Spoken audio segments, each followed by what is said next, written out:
Welcome back to another episode of Quick Picks with the Geek. I am your host, Bro Power the Geek. Ladies and gentlemen, step right up for your co-main course, because we've got a flyweight title fight, and the champ's nickname is the Cannibal. That's right, Alexandre Pantoja just skipped the metaphor and went full Hannibal Lecter with 4-ounce gloves. And standing across from him, it's Kai, don't blink, Kara France, because if you do, he might have already knocked you out, done a shoey with Tai Tuivasa, and asked for a rematch with Brandon Moreno. Let's cook. Kai don't blink, Kara France, the stocky sniper from New Zealand. Coming in as a plus 210 underdog with a record of 25-11, Kai Kara France is what happens when you take a rugby player, shrink him down to 125 pounds, and teach him how to jab people into another dimension. He's compact, he's powerful, he moves like a tank on rollerblades, and his right hand has ended more conversations than an awkward political comment at Thanksgiving. Kai's a striker, through and through.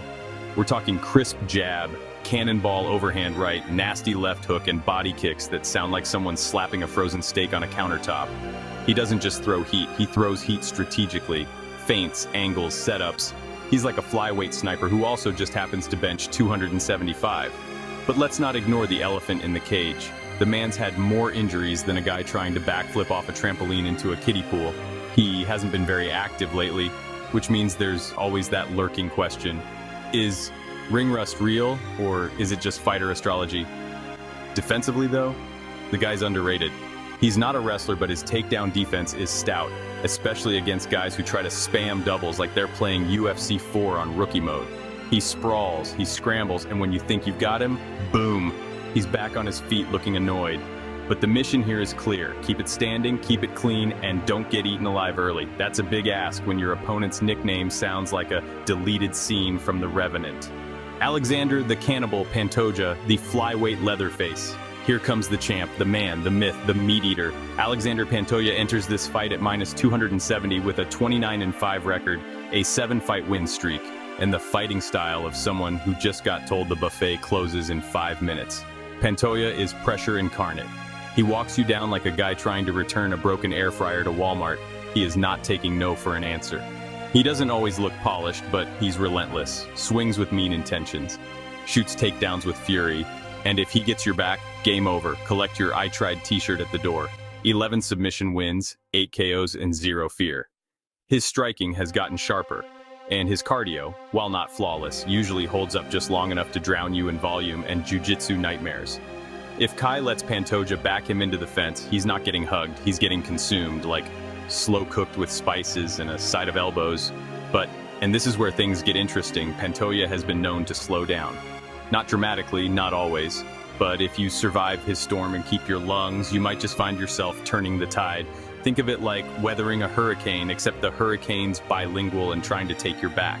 So, who wins? It all comes down to distance, cardio, and whether Kai brought a really big can of Raid to deal with this swarm of fists, chokes, and cage pressure.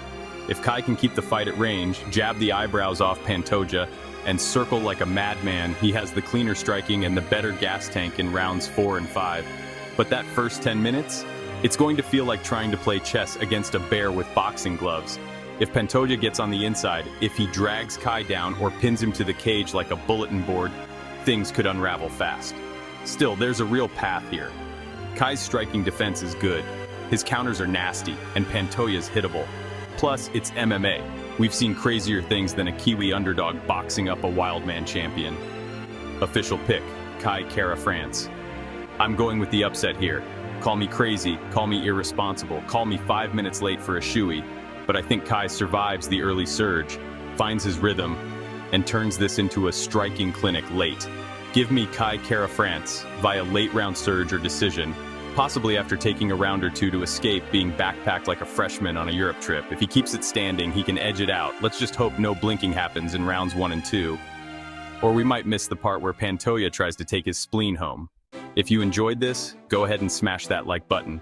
If you haven't subscribed yet, what are you waiting for?